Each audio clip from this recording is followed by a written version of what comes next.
is a proud supporter of First Coast Connect, Baptist Health, committed to building a healthier community for all of us. More info at 202-4YOU or baptistjacks.com. The North Florida TPO is dedicated to transportation planning, funding, clean fuels, and new technologies for a vibrant, resilient, and connected region. More information available at northfloridatpo.com. This is WJCT News 89.9 Jacksonville. Up next, national and local news from NPR and the WJCT News team.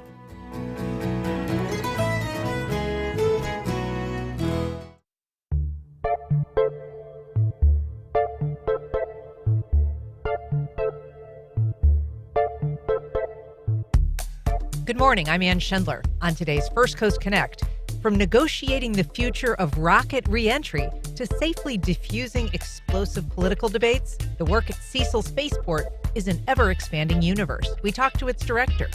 Then, telling the story of the First Coast from the shell middens of the Timucuan Preserve to its resident hermit, the legendary Willie Brown. We'll tell you how you can take part. And the Tony and Grammy Award-winning musical Dear Evan Hansen comes to town. We meet the director and star. Join the conversation. Give us a call on air at 904-549-2937 or head to firstcoastconnect.org to find all the ways to connect with us. Stick around. We'll be back right after the news.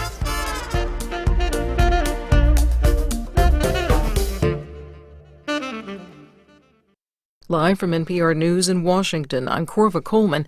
President Trump is speaking now at the World Economic Forum in Davos, Switzerland. He's facing heavy criticism from European allies about his demands to take over Greenland. But Trump began his speech by praising his own work on the U.S. economy and repeatedly blaming the prior Biden administration. After 12 months back in the White House, our economy is booming, growth is exploding. Productivity is surging, investment is soaring, incomes are rising, inflation has been defeated, our previously open and dangerous border is closed and virtually impenetrable, and the United States is in the midst of the fastest and most dramatic economic turnaround in our country's history. Trump has sprinkled insults toward Europe in his speech. He says some places in Europe aren't recognizable anymore, and he said he meant that in a negative way. He cited immigration and blamed energy policies that are intended to fight climate change. The U.S. Supreme Court hears a case today over whether President Trump has the power to fire members of the Federal Reserve Board. NPR's Nina Totenberg reports. Today's case involves Trump's attempt to fire economist Lisa Cook, a Federal Reserve governor appointed by President Biden. He's accused her of mortgage fraud, a charge she vehemently denies. While that is the case officially before the court, 10 days ago, the Trump administration clearly laid the groundwork for firing Fed Chair Jerome Powell, whom Trump himself appointed. In subpoenas served on the Fed, the administration threatened Powell with a criminal indictment for allegedly lying to Congress about cost overruns on 2 Federal Reserve Board buildings. That in turn prompted Powell to post on social media video in which he said that the threat was aimed at serving the president's political interests. Nina Totenberg, NPR News, Washington. More than 250 tech professionals from Silicon Valley companies are urging their bosses to pressure the White House. They want the Trump administration to withdraw its federal immigration officers from American cities. NPR's John Ruwitch has more. An online petition has been signed by employees at Google, Apple, Meta, OpenAI, and many other companies. It references President Trump's October decision not to send immigration forces into San Francisco. Trump said at the time he got, quote, a great call from some incredible people who persuaded him to hold off from surging federal agents into the city. Among them were NVIDIA CEO Jensen Huang and Mark Benioff, the CEO of Salesforce. The online petition calls on tech leaders to pick up the phone to the White House again to demand that ICE withdraw from U.S. cities. John Ruwitch, NPR News. And you're listening to NPR News from Washington. Good morning. You're listening to WJCT News 89.9 in Jacksonville. I'm Stephen Ponson. It is 9:04. A new Junior Achievement Experiential Learning Center will be established at Florida State College at Jacksonville's downtown campus.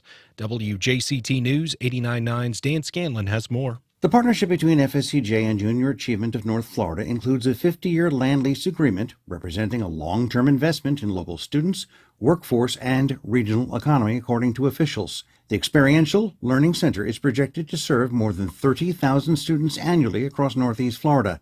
It will bring career-connected learning to help students run businesses, earn paychecks, manage budgets, and explore career pathways through interactive exhibits and simulations. The facility should begin operation next fall. Junior Achievement saying it needs $9 million of a $15 million campaign goal to break ground. Dan Scanlon, WJCT News 89.9. Canines for Warriors now has its first on-site veterinarian facility at its Davis Family Mega Kennel in Ponte Vedra. The agency, which provides service dogs to military veterans suffering from PTSD and other military trauma, opened the new clinic yesterday. Since its inception in 2011, the nonprofit organization has relied on local veterinarian volunteers to provide care to its service dogs. The facility includes radiology, intake, surgery, and recovery suites, multiple exam rooms, a lab, and pharmacy. A warming trend starts today in northeast Florida. Highs will eventually reach the mid to upper 60s with dry conditions and light winds. Tomorrow, highs in the 60s along the coast, low to mid 70s inland.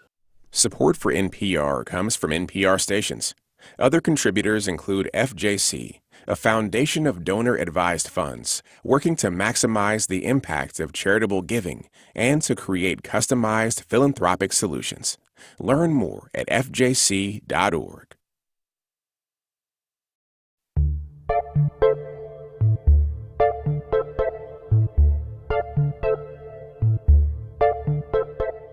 Support for First Coast Connect is provided in part by Baptist Health and North Florida TPO. Good morning. I'm Ann Schindler, and this is First Coast Connect. Today, is the future of aerospace in Jacksonville a space race or a ground war? We talked to the head of Cecil Spaceport about the balance between expanding its business footprint and shooting for the stars. Later in the program, 6,000 years of human history. We tell you about a program exploring the history of the Timucuan Preserve through the lens of its manifold residents.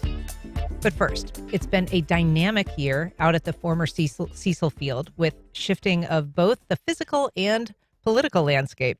Here to bring us up to speed on the Cecil Airport and Spaceport is its director, Matt Bocchino. Matt, good morning. Good morning, Ann. Thanks for having me on today. Thanks so much for being here. I appreciate it. So you came to this job after more than a decade at the Jacksonville Aviation Authority, JAA, or the Airport Authority. Yes. So I've actually been at the JAA for almost 20 years now.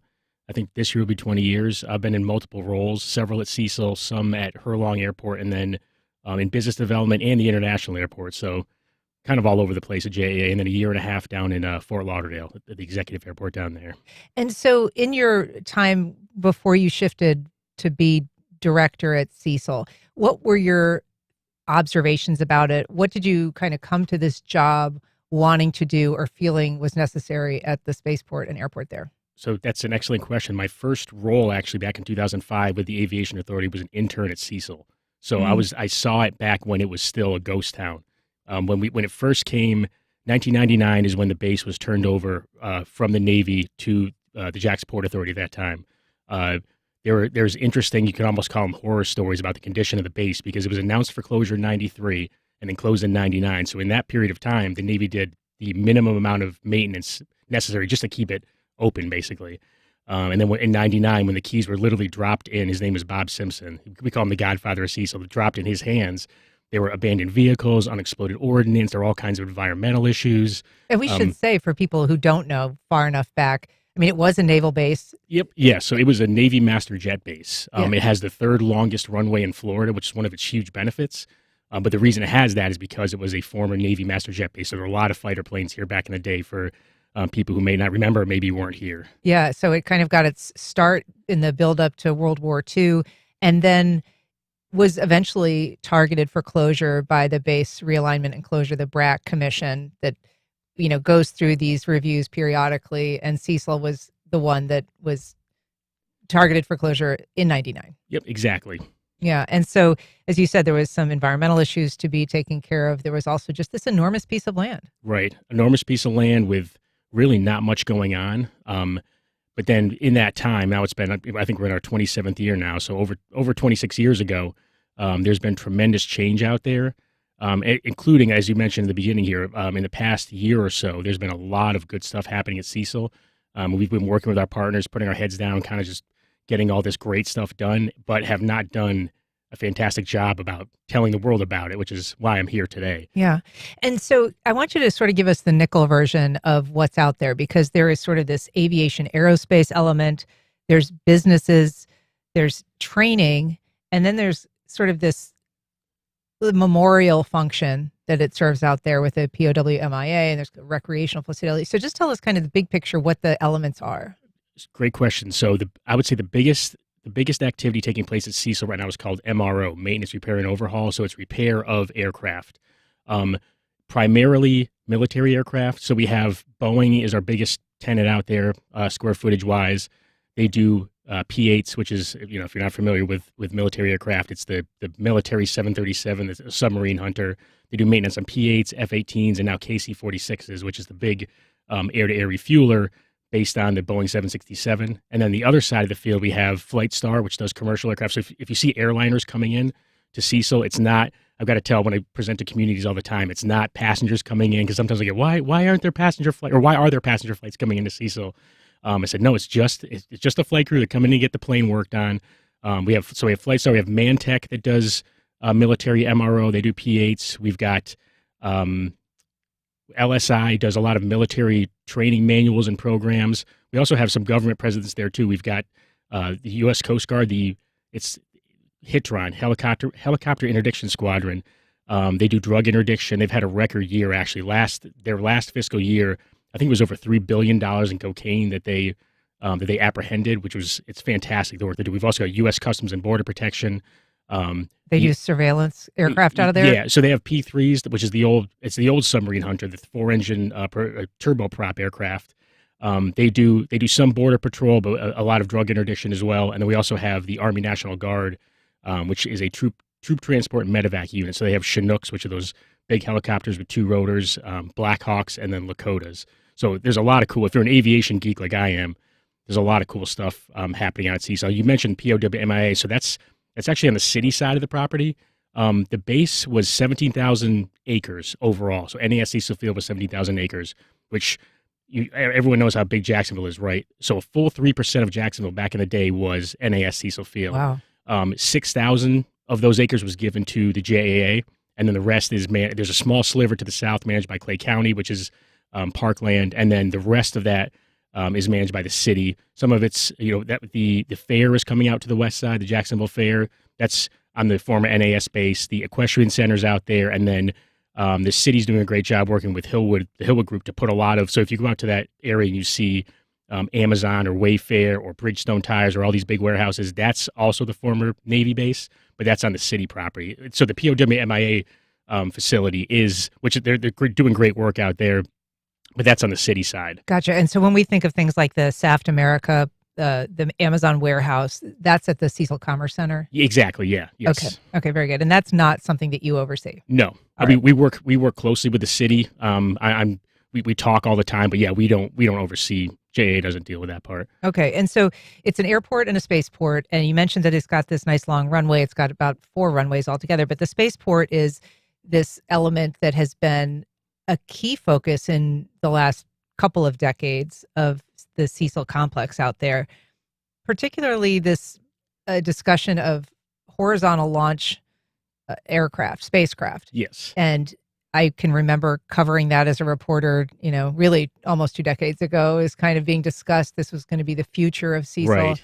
And that is changing. Yes. So tell us a little bit, first of all, about, what is the status? We know that it at some point obtained a license to do these horizontal launches that take an aircraft horizontally and then kind of launch and send them to outer space. Yeah, exactly. So we got our license back in 2010. And back during that time, it sounds like you probably remember this, but horizontal launch was going to be the the next big thing, right? That was going to be the cheap way to get small payloads to orbit. Because back then, if you remember, it was almost primarily government rockets everywhere, right? You could get commercial payloads on government rockets, but there was no private companies launching. So the idea with horizontal launch was, and this is the scenario that would take place at Cecil too.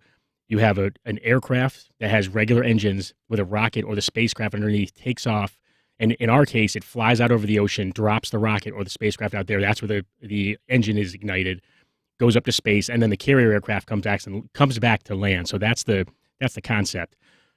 The downside to that, I guess the reason it would be cheaper is because you can point it in any direction to get whatever orbit you want. You save a lot of weight by getting the rocket up to 50,000 feet before you launch. What popped that bubble was SpaceX. So when SpaceX revolutionized reusable vertical rockets, it brought the cost per kilogram down for payloads going into space. So essentially, the bubble for horizontal launch burst. We still have a horizontal launch license. There are still some companies out there talking about it. And actually, to give you an example of one that's been doing it, Virgin Galactic is a horizontal launch company. If you can picture them out in Spaceport, New Mexico, that's the Richard Branson company that takes tourists up. You pay a lot of money to go up into space. We're more focused on, payloads and rockets and stuff like that. But there's nothing on the horizon for launch right now. But if it comes, we're ready for it. We still have our launch license. What we've done since I've come in this role, because of that lack of market for horizontal launch, pivoted towards the ancillary businesses, right? Stuff that wouldn't come to Cecil or Jacksonville if we weren't a spaceport. So we do have rocket testing taking place.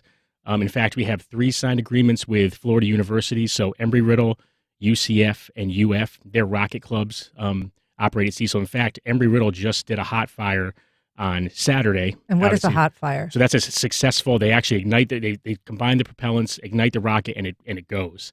It's tied. Sorry, it's tied down. It's not. If it's going somewhere, there's an issue. But it's out on the ramp. There's a concrete ramp that we designate for the spaceport use. There's concrete. There's tie downs in the concrete. They put the rocket inside of a rig and then chain the rig down to the concrete, and that's where they stay off at a distance and fire. It's really impressive. It's very cool to see. We've had some private companies do rocket testing too, but we're also looking at, or we've spoken to rocket manufacturers, satellite manufacturers, research and development. Of course, we're looking at re-entry license now. Really anything. I do want to talk about that. I mean, but in terms of the horizontal launch, we haven't ever seen any interest from the Richard Bransons of the world. And it's safe to say that Elon Musk has sort of brought down our hopes of making that as a commercial enterprise a big success. I would say, yeah. I mean, like I said, we're ready for it if it comes. Someday it'll happen, right? Because there are benefits to launching horizontally. But yeah, right now that's on hold, I would say. Richard Branson, so the Virgin Galactic, I believe they have a non-compete clause with Spaceport America. And right now the only activity they have going on is out there. It's in one location. They have a hangar out there. So in the foreseeable future, that's out west. Yeah, exactly. Okay. It's in Truth or Consequences, New Mexico. It's literally in the middle of nowhere. Yeah. Okay. Good that we now know where that is. Yeah. So you talked about reentry, and so whereas this facility has this license to launch horizontally, it would need a separate license to allow for something to come from orbit and land, and that's something that you are pursuing. Yes, exactly. So we feel there is a market for that. It's not a situation where you just get a re-entry license and stuff's going to start coming out of space and landing in Jacksonville. It's because of the large university and hospital footprint, or the presence in Jacksonville. There's several hospitals here that are already doing research on orbit. And there's benefits to bringing that research directly back to Jacksonville, getting it to its laboratory space within 45 minutes, however long it takes to drive from the west side to the east side, or wherever the hospital is. That's kind of the overarching vision here. And this is if it was something like the UF Institute or the or Mayo Clinic, that they have some research projects that I guess are dependent on sort of testing in a zero gravity environment. Is that? Yeah. So I'm definitely not I don't want to talk too much out of class. I was a history major, so I can tell you about the Battle of Antietam, but not too much. Well, let's get into it. So yeah, in microgravity, there were definite benefits to doing research, but also, and this is way out of my swim lane here, but growing organs from your own cells in orbit. I think that's one of the big visions of some of the hospitals here is if you need a new liver, you need a new organ, take your own cells, grow it on orbit, return it back here to Jacksonville to you, and within a couple hours or however long, maybe a couple 2-3 hours, start the surgery and save your life. And so these research institutes, I was mentioning the UF Semiconductor Institute, Mayo Clinic, there is some interest in bringing those things back from orbit in a way that is not disruptive to the experiment. And so that's one of the companies you've been talking to, I understand, is called Zephyr, or it's called Intuitive Machines. I guess it's developing this launch device called Zephyr. Definitely. So Intuitive Machines, their company, they've successfully landed 2 spacecraft on the moon in the past 2 or 3 years, I believe, and they're developing this reentry vehicle called the Zephyr. So they've expressed an interest in coming to Cecil, and I've got to give a tip of the hat to Representative Kim Kendall, because I know she's pulling a lot of levers in the background, talking to the companies or the institutions that would provide the payload. It's been Zephyr with Intuitive Machines. When you apply for a reentry license, you have to have a representative vehicle, and Zephyr would definitely be one of those. If you're just joining us, we are talking to Matt Bocchino. He is the director of the Cecil Spaceport and Airport. And if you have questions or comments about development out there, you can give us a call on air at 904-549-2937, or you can email First Coast Connect at wjct.org. You can also go to firstcoastconnect.org to find all the ways to connect with us on social. And so just to kind of put a pin in that, are there people that are disappointed that this horizontal launch future that was sort of the goal, the vision, the aim for so long, and the work of so many people went into visioning that, seeing that it was going to happen? Has it been difficult for people to give up on that? Are people embittered in any way to have lost that opportunity, at least for the foreseeable future? Not that I've seen. I think people generally understand that it's something beyond anybody's control. The industry didn't develop in the way everyone thought it was going to. I haven't sensed too much, maybe a little bit of disappointment, but I think it's accepted that this is just the way it has to be. And I think the pivot to the ancillary stuff is important. And one of the unique things about Florida is we are the only state in the union that designates space travel as a mode of transportation. So that brings a lot of benefits. One of the big ones is it opens you up to funding, right? So when I talk about bringing stuff to Cecil that wouldn't come here if we weren't a spaceport otherwise, there's potential funding opportunities for the Spaceport Improvement Program with Space Florida to get funding. Tell us about Space Florida. That's a fairly recent creation. I think some people know about Space Force, which is a federal agency created by the Trump administration. But what is Space Florida? What's the goal? So Space Florida, they're tasked with the development of commercial space in the state of Florida. So they do a lot of work kind of behind the scenes. I'm actually a board member. I'm a non-voting board member, but I get to, my position was created a few years ago by the legislature to essentially give Northeast Florida a seat at the table. And that's my role, is basically able to speak up and make sure that Jacksonville and Northeast Florida is being looked after as well. But they're trying to attract commercial space business and investment to the state of Florida. Who are the members of the board? Yeah, there's there's another non-voting member. I don't mean specifically, just kind of generally speaking. So they're from all different. There's others. So there's another spaceport director. There's some investment people, real estate people. They're not necessarily all experts in the space field. And who chooses them? The governor. They're appointed by governor. Okay, all members are appointed by the governor. Yes. Okay. So I do want to shift gears a little bit and talk about, we mentioned that there's been some, kind of political disputes, I guess is one way to put it, out involving Cecil this past year. And a lot of it had to do with the council liaison who had concerns about the way that the pace and the path that Cecil has been moving. This is Councilmember Nick Howland. He's the vice president of the council right now. But he has been, for the last few years, I think according to him and according to a lot of reports about this issue, very involved, very interested in trying to guide the direction of the spaceport. And also some concerns, I think, by the head of JAA that he's been interfering in financial decisions or trying to pressure JAA to kind of redirect funds to things that he thought might be an appropriate use, because there's this bundle of money that I think is attractive to a lot of city leaders that is under the control of the airport authority. And so Nick Holland has been interested in making proposals, maybe take some of that money and donate it to charity, maybe take some of that money and pay for a new jail out at Cecil. Tell us a little bit about that dynamic. So I'll say that the vast majority of that is over my pay level, is over my pay grade. I don't really get involved too much. I do know that we appreciate Councilman Howland's enthusiasm. I know he has enthusiasm for the aerospace industry overall and Cecil in particular. We definitely appreciate that. And we're working alongside him now there's a new committee. I can't remember the name of it, but Councilman Howland's a member of that, where we meet with a bunch of different players in the city and talk about discuss the direction of Cecil and development. Yeah.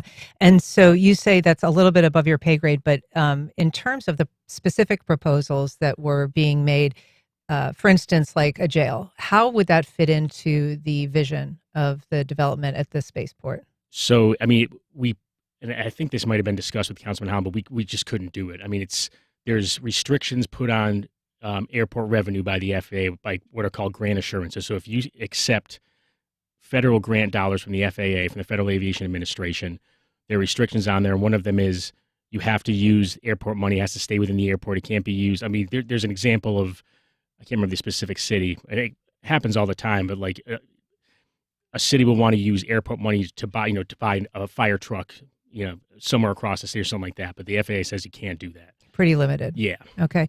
So there is some legislation that is pending that would impact the spaceport and the airport. We reached out to the Jacksonville representative who introduced that, Wyman Duggan. We didn't hear back from him, but we also reached out to City Council member and Council Vice President Nick Howland and asked him to join our conversation. And I believe he's on the line now. Good morning, Councilmember Howland. Thank you so much. Good morning, Ann. We really appreciate you being with us today. Thank you for doing this. You probably heard a little of our... Hi, Matt. I want to say hi to Matt. Hey, Councilman Howland. And it's great to join you both. And if you haven't learned already, Ann, Matt is a superstar, and he's going to lead great things at Cecil. Yeah, he's making a terrible impression. No, I'm just kidding. He's doing great.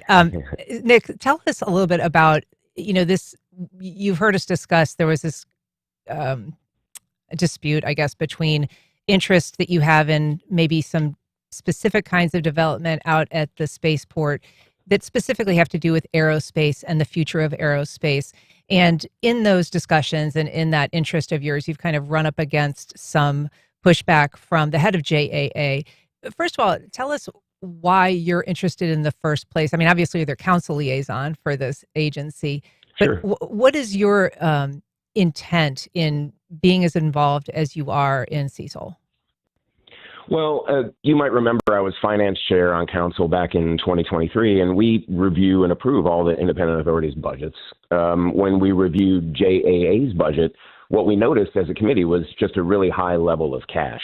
So we started looking into, following approving that budget, ways, suggesting ways we could deploy that cash. And I learned quickly, came up against what Matt was referring to as the FAA revenue diversion law. There's certain things you can and can't do with airport cash because airports take money from federal grants. And when they do, they represent that they'll only spend that money on the airport for aviation or aerospace use.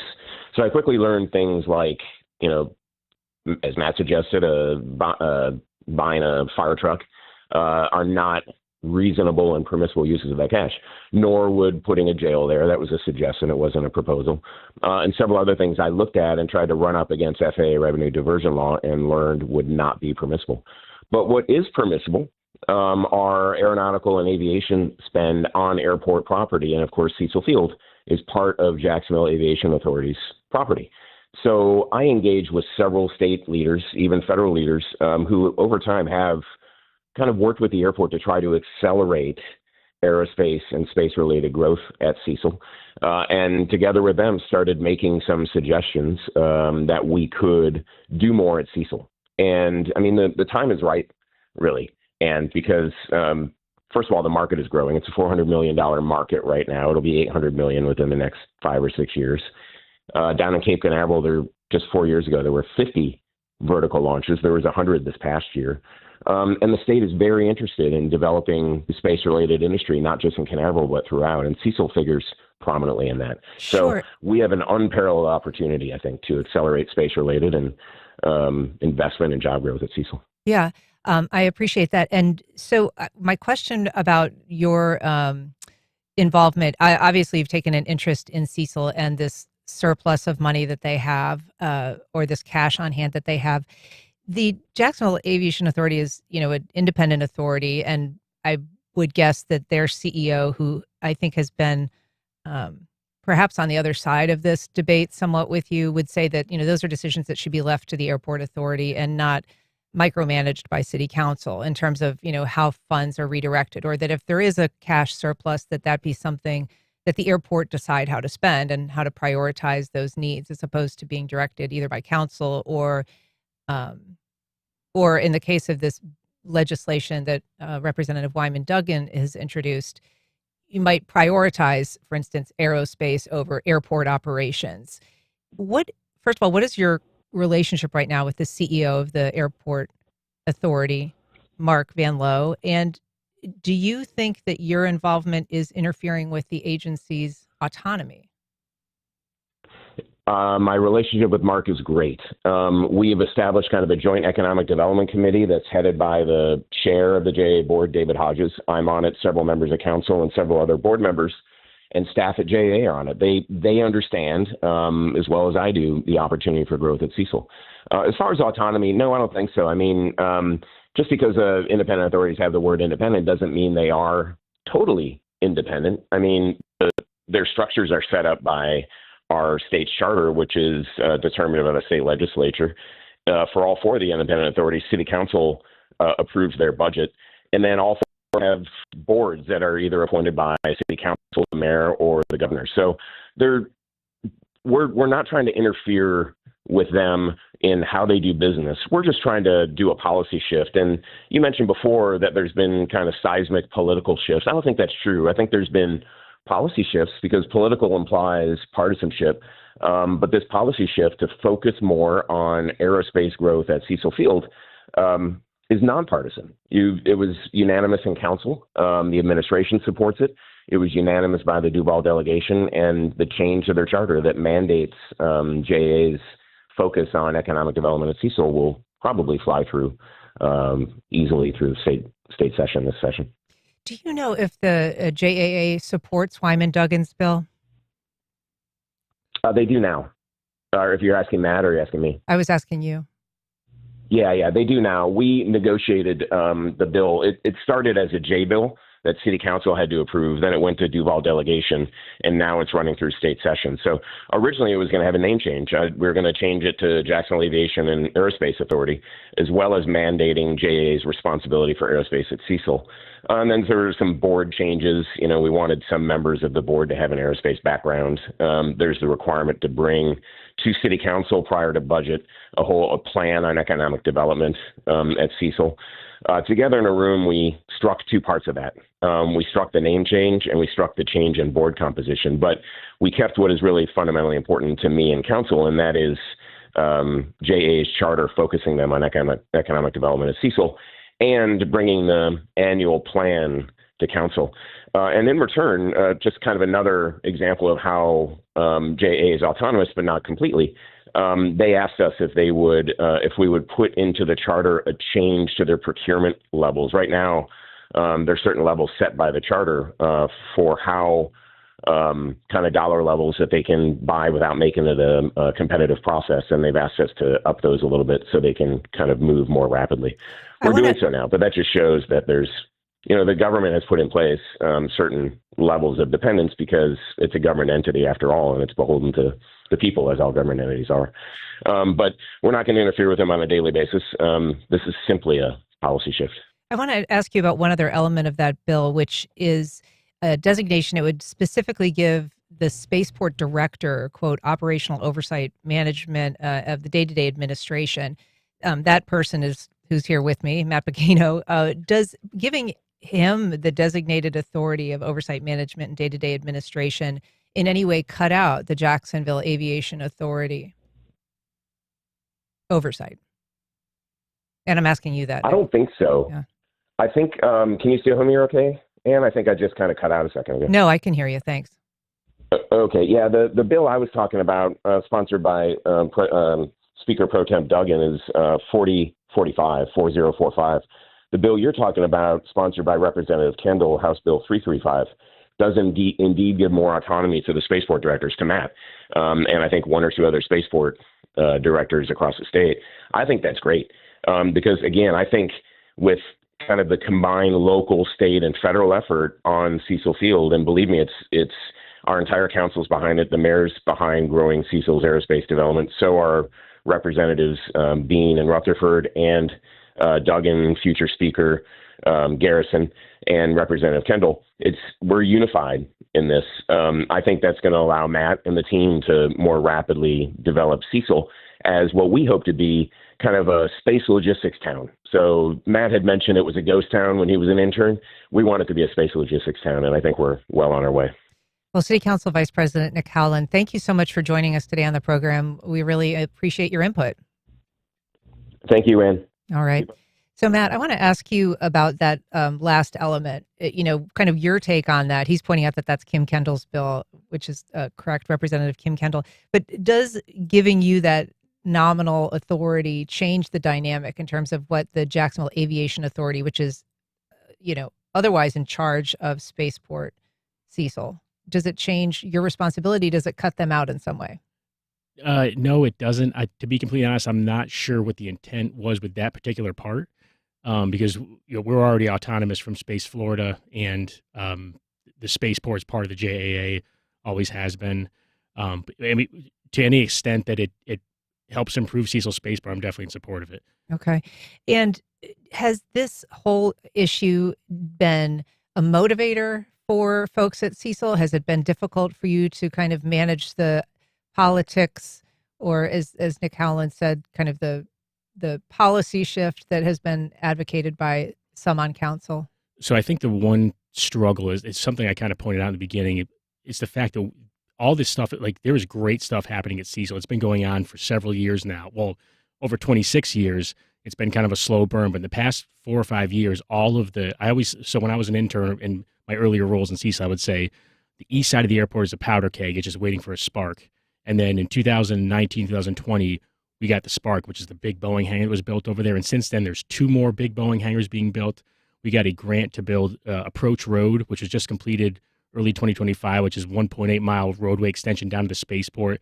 And that sort of comes off of 103rd? Exactly, yep. So it goes past the Boeing buildings. And what's the significance of that road? So it was on the surface, it was to give access to the spaceport, which is down so it's at the southern end of that road, but it also unlocks the entire east side of Cecil Airport for development. Interesting fact, so on the east side of Cecil, you could fit Central Park in New York City and the National Mall next to each other on the available land over on the east side of Cecil, with the caveat that there are wetland impacts over there. But there's a lot of land for development, and that road helped to unlock it. And now, of course, we have Hermeus come in, which is a very cutting edge. They're building hypersonic aircraft, which hypersonic means 5 times the speed of sound. That's front and center for the U.S. military right now. We've got Otto Aerospace is coming over to actually build on the east side. So there's a lot of good stuff going on out there, and again, like I said, we didn't like. The impression was out there that we weren't really doing anything, but we truly are. I mean, we've just been putting our heads down and busting through walls and not really patting ourselves on the back enough. I want to ask you as well, I know that this may not be directly under your purview, but you mentioned wetlands on the east side there. There is an application, as far as we know, before JEA, of a significant water user coming out to that area at Cecil. It was reported on by the Jacksonville Daily Record. It's a secret project still. Nobody can talk about it. But in terms of preserving those resources, Cecil is just 50 miles from Keystone Heights, which a lot of people who've lived here a long time will know has lost a lot of its lakes because of what's believed to be overuse of that water resource.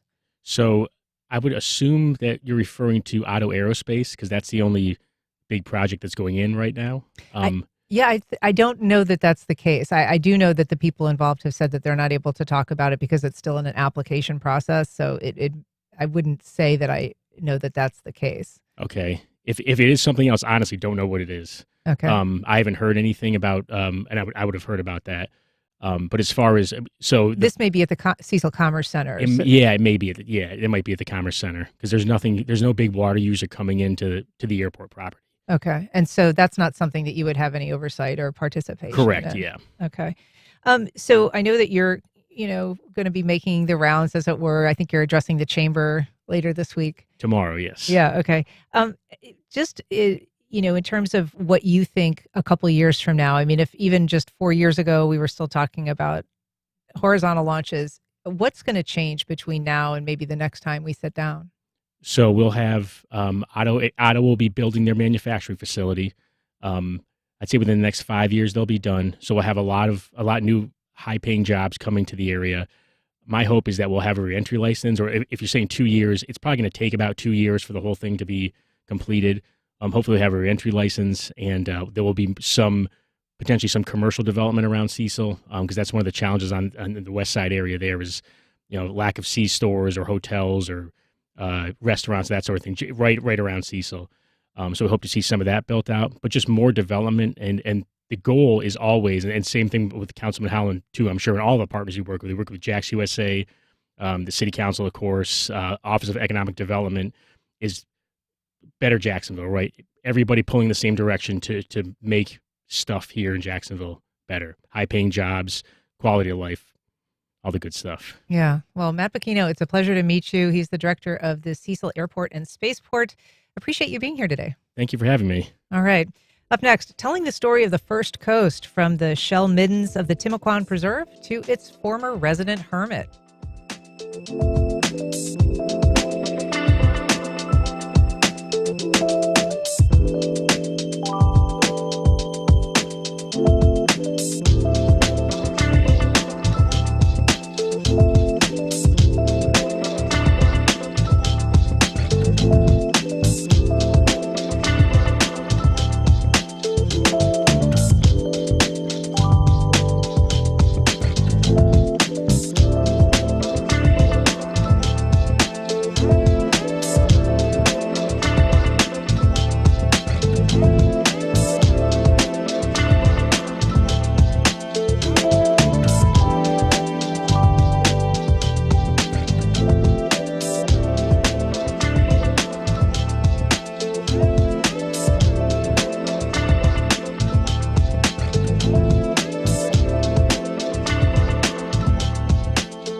Welcome back. Well, it's 46,000 acres and 6,000 years of human history. It's a lot to process, but an upcoming science and history symposium helps distill the complex story of the Timucuan Preserve. Here to talk about it is Fred Richards, Executive Director of the Timucuan Parks Foundation. Fred, welcome back. Thank you so much, Ann. It's great to be here again. It's great to have you. So it is hard to encapsulate all that is contained in the Timucuan. First of all, just as a representative, how do you attempt it? Well, I think the most important thing is bringing people out to the parks. And that's what we're trying to do with the symposium and also the Seven Creek hiking spree that we're going to be talking about later. The main goal is get people to the parks, get them to see what culture and historical value they have, and also the wellness that you can be derived from being in the parks, the benefits for both the mind and body. So getting people in the parks brings attention to the parks and brings that closer to home and helps us identify our real culture and our identity here in Jacksonville. One thing that strikes me as interesting and both challenging as well is, as you are running this Parks Foundation, you are also overseeing a story that's kind of expanding all the time. There's this ongoing research that's happening all around the Timucuan. There's archaeological digs that are happening. There's historical research that's happening. And so even as you're trying to tell the story of the Timucuan Park system, it's changing. It's really dynamic. And there have been real discoveries that have been made out there about the indigenous communities that lived there, about the colonial era, about, plantation slavery in that period. There's just a lot. There's 46,000 acres in that Timucuan Preserve that make up that park system. And it's a multi-use park system, so there's a little bit of everything for everybody. But on this Friday at the Rebo Club, we're going to be able to put on the science and history symposium The 11th, this will be the 11th time that we're doing this, but we have excellent speakers. We have authors that are going to be there. We have professionals, researchers that are going to be there, many professors. To give you a sneak peek, we're probably going to have, there's 4 sessions, and I think there's about 20 presentations and presenters during this program on Friday. And you're going to have people like Stephen Kidd from the National Park Service, who's the chief science and resource manager there. And he's going to be talking about a lot of the things that are going on as far as projects and research that are taking place in the Timucuan Preserve. You're going to hear from authors like the author of the Willie Brown book, The Tim Wilderness Gilmore. and Willie Brown, Yeah. Tim Gilmore. He's going to be talking about that amazing history of Willie Brown and him being the real conservationist, the first one really in Florida and Jacksonville, and putting us on the map. He gave that land to 361 acres to the Nature Conservancy upon his death in 1970, so it really says a lot. But if you go into that, even just walking through the Theodore Roosevelt area, you'll see 6,000 to maybe even longer, maybe 9,000 years of history out there. And we're going to also have somebody from UNF speaking on Friday about the shell mound at Big Talbot. What a discovery. And we're going to be talking about the excavation and the mapping of that as well. So much to discover and so much cultural identity here that I really think Jacksonville is one of the most unique places in this country. And those shell middens, of course, are signs of indigenous life and the people that lived here, and tells us a lot about the communities that they had.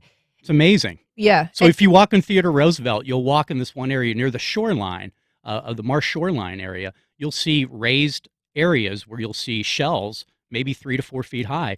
That's really indication of early processing, food processing areas. It's amazing when you walk out there. You really are stepping back in time. And there are also these very tangible bits of history, including Kingsley Plantation and the Fort Caroline National Memorial. So these are spaces that capture a whole different era of that period.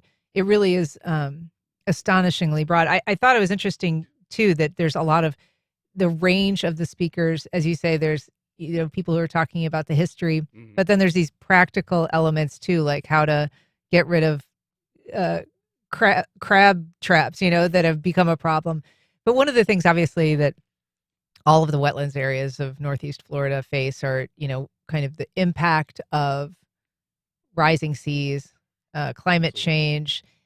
Sometimes just that means a shrinking shoreline that gets more water and less land. What is the reality on the ground in the Timucuan right now in terms of those challenges? Well, there's a lot of challenges related to that. So you have the wetland area that is rising. So you'll have concerns about that. Relocating, for instance, Fort Caroline. The fort, that's going to be relocated in part because of the climate changes that we're experiencing and the rising tides. So we're experiencing a lot of that. We're going to be talking about that and how that affects us in the future and currently in this area. And so is this a symposium designed for people who already know a lot about Timucuan? Is it designed for young people in any way? I mean, who's your target audience? This is designed for anybody that wants to learn more about this extremely incredible, pristine, unique, multi-use park system that we have in this area. It's an opportunity to really get engaged and learn about the culture and identity of who we are. These are more than just green spaces. These are actually cultural, historical areas that have so much connection, deep intertwined connection with our history here in Jacksonville and who we are. I do want to briefly talk because this is the second year that you've done this Seven Creeks Hiking Spree Challenge. Oh, it's so much fun. And the Seven Creeks area is named obviously for the Seven Creeks that define it, but it is this huge, vast, very hike-friendly area, which has got, I think, at least 7 trails. Oh, it's wonderful. There's 30 miles of connected trails, 5,600 acres, and it's surrounded by 7 creeks. But it's an opportunity. Last year I was on the show, I think it was the 2nd of January, and after I spoke here, the response rate was incredible. We actually had 50 people that completed this, and all you have to do is go to our website and download this winter hiking spree log. I don't know if you can see it here on the camera, but there's 7 trails that you can choose from. In fact, if you like one trail more than the other, you can repeat it 6 to 7 times. Okay. I mean, so if you want to that counts. Yeah, but anything from easy trails like the Pond Trail, which is located that's Tiger Point Preserve, and as complicated or as long as the 7-mile trail if you'd like to do that. But please go out, experience the preserves out there. It's incredible. From January 1st to March 31st, just simply go to our website, download the log, form and fill it out, self-certified, or for rangers there, if you want to have them sign off, they can, but we trust you. But you Send can it back get a to little us. badge, right? You will get a badge, and I actually brought one with me this time. So here's the badge, what it looks like, okay? Excellent. And so if you Seven complete Creeks, the 7 hikes, you get the badge, and it's simply just return this to us in a self-addressed stamped envelope, and we'll send you back a letter and the badge. Last year, I gave out 50 of these, but it's a great way for families to experience something new in this area, too. If you ever say, well, there's nothing to do in Jacksonville, I'm bored, check out the Seven Creeks area. And the best thing, it's free. It doesn't cost anything. There's no barriers to get out there, and there's a little bit of something for everybody. Well, we've got a link on our website, but if you want to find more about the symposium or the Hikes Challenge, you can go to timucuanparks.org. Thank you, Fred. Thank you so much for being here. Thank you so much. Appreciate Pleasure. it. All right, up next, the Tony and Grammy Award-winning musical Dear Evan Hansen comes to town. We meet the director and star.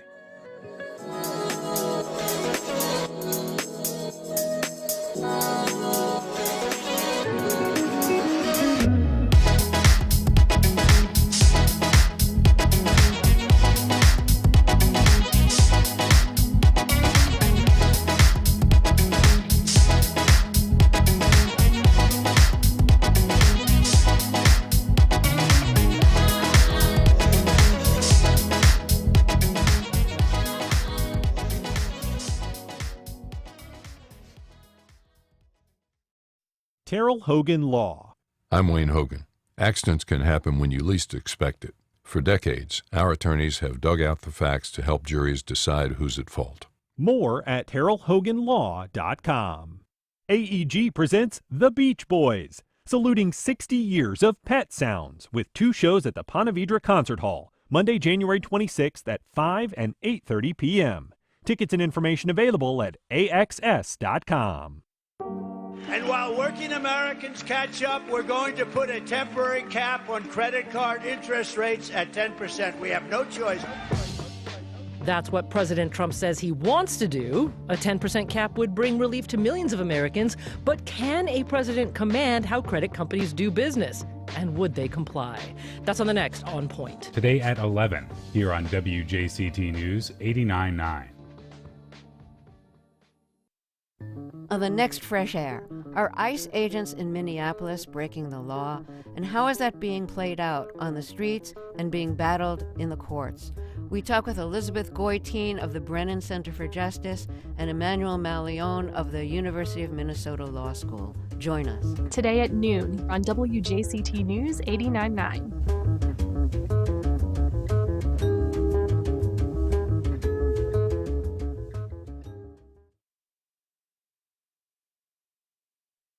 President Trump and Elon Musk claim Doge would save taxpayers money, mainly by cutting federal workers and services. But it also targeted how the government gets its money and how taxpayers receive benefits they've earned. Our series.gov continues with a look at changes at the Treasury Department, the IRS, and Social Security, and what they mean for your finances. Next time on 1A. Tomorrow morning at 10 on WJCT News 89.9.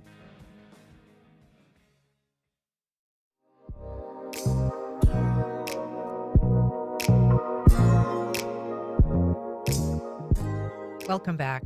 Well, following a 6-year run on Broadway, a national tour, and even a movie, the musical Dear Evan Hansen is now hitting the local stage as Players by the Sea becomes one of the first community theaters in the country to produce it.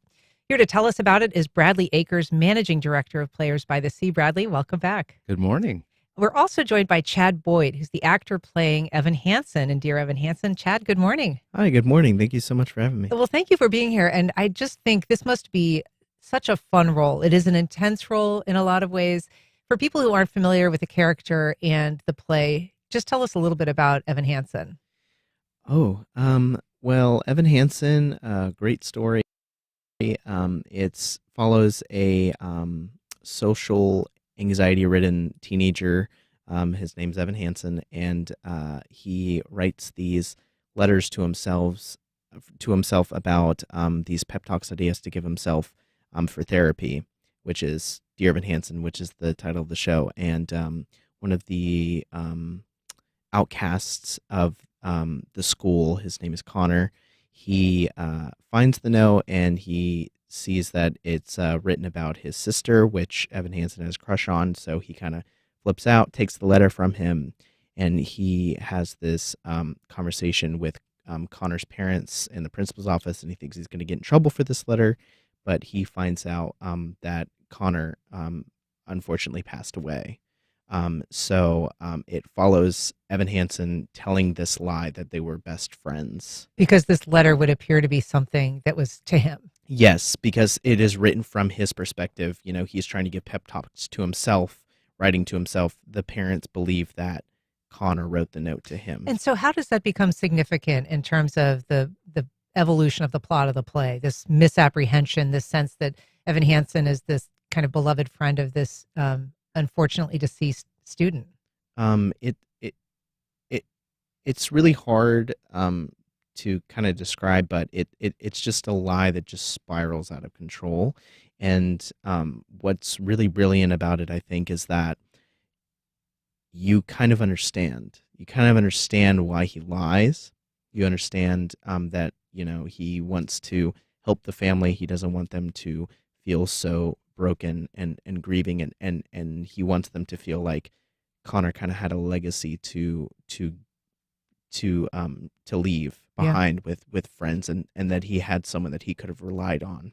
It is also a play that a musical that speaks to social anxiety, pressures, Bradley, in this social media era, and incorporating that is a big part of the production, right? Trying to kind of tell this story of what's happening both in the present, in reality, and online very much. Absolutely. Yeah. One of the key reasons we chose it, you know, I find that there are audiences that crave the light, the upbeat, the fun things. But I think in that same regard, there's so many audiences that crave stories that make them think, that provoke discussion.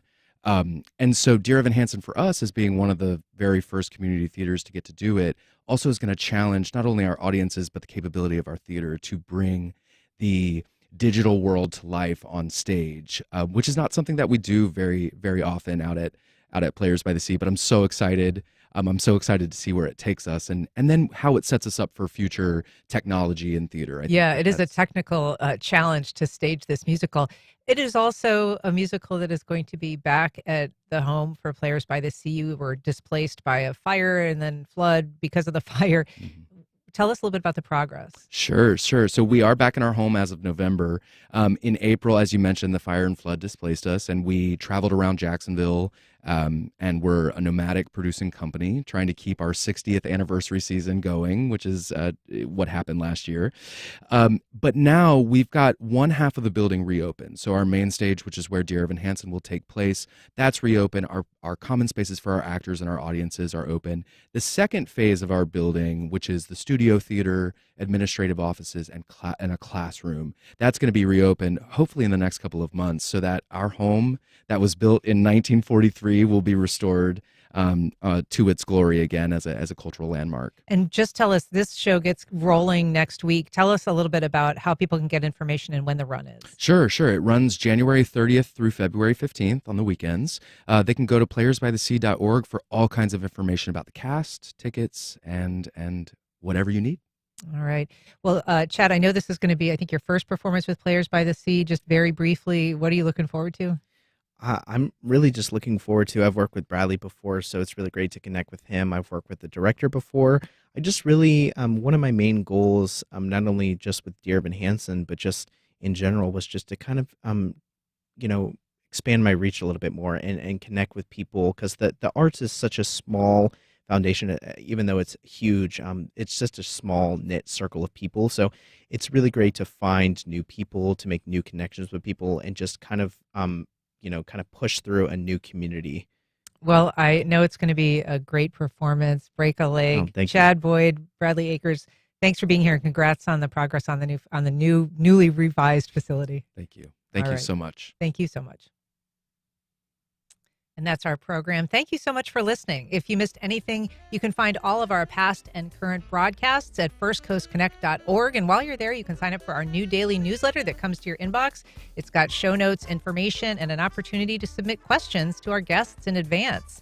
First Coast Connect is produced by Stacey Bennett. Our associate producer is Isabella Casapow. Our director is Brady Coram. And our theme music is performed by Club de Belugas. Join us tomorrow when we talk to local author Nikisha Williams about exploring a generational jinx in her new book, The Seven Daughters of Dupree. I'm Ann Schindler. You've been listening to First Coast Connect on WJCT News 89.9.